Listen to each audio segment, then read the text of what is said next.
And they come home, many of the world's fittest and best trained warriors in the world, never the same. Headaches, numbness, dizziness. A cancer that would put them in a flag-draped coffin. I know. One of those.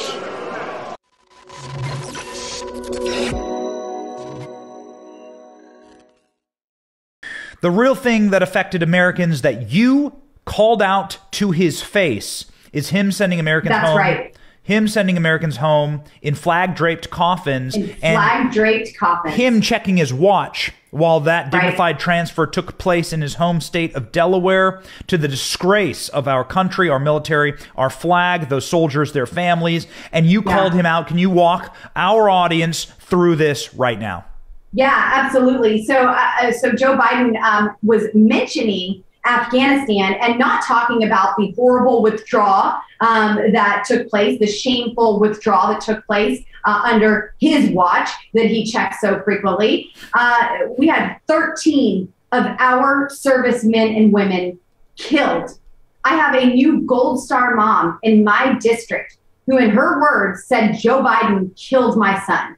And I feel that grief. I mourn with her. That was the most difficult call that I've ever had to make. And it still compares to nothing that she is going through right now. Losing her son, her son's son not ever being able to see his father's face. And Joe Biden wanted to talk about chemicals that cause cancer. Look, that stuff's terrible. Okay, let's take care of that. But this is real. And this is right now.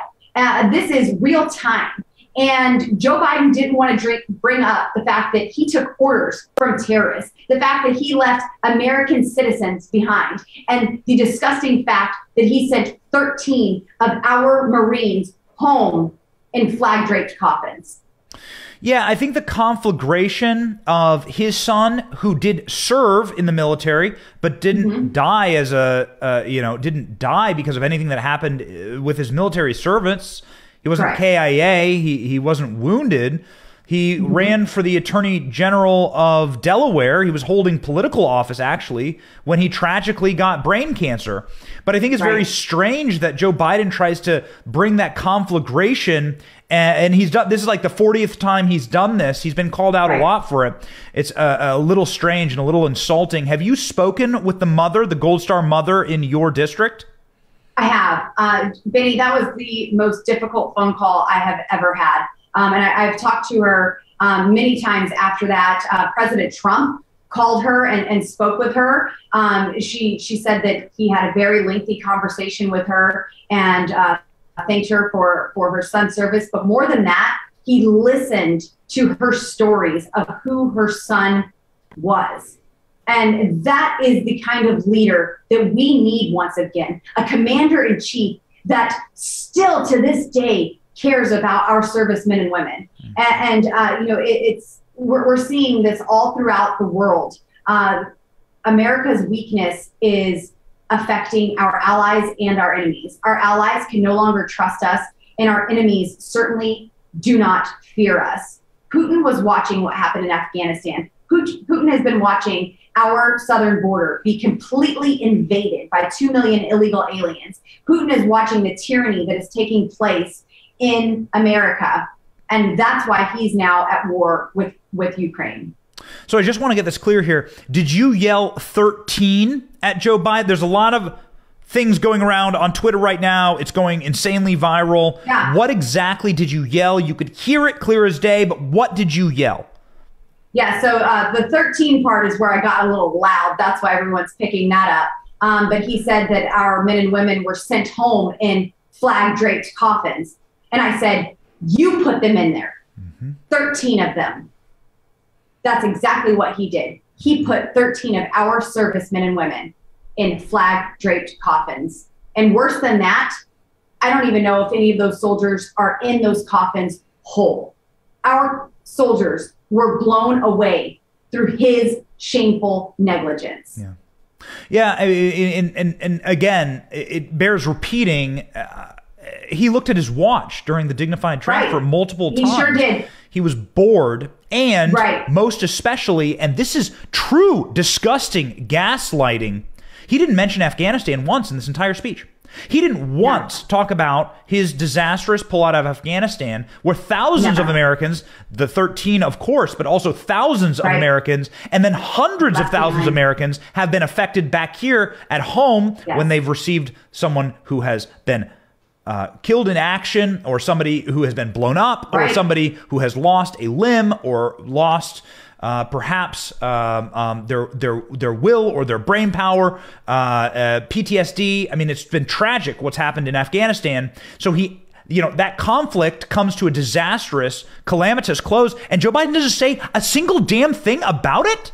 Not one thing about it, Benny. And this has been absolutely shameful through and through. We had civilians working to get civilian aircraft into Afghanistan to fly our people home. Our number one hindrance, I was on the phone with the State Department almost daily for months, and that was our number one hindrance, getting Americans home. Even active service military that was left behind on special ops missions that were classified at the time, they were not able to get home.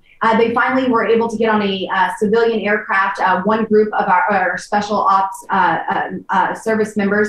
And while they were in flight, our State Department cleared them to depart.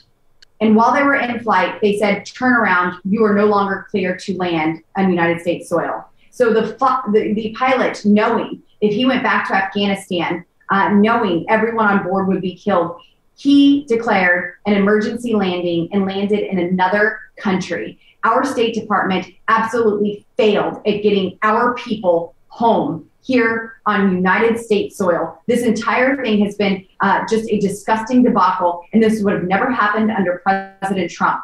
That right there is why I introduced articles of impeachment for Joe Biden and Kamala Harris. Thank you for watching. We are 100% independent news. Are you sick of being lied to? We certainly are. That's why we started this channel. But we can't do it without you. We can't keep going without your help. All we ask is that you click like and subscribe and share this video. It's free.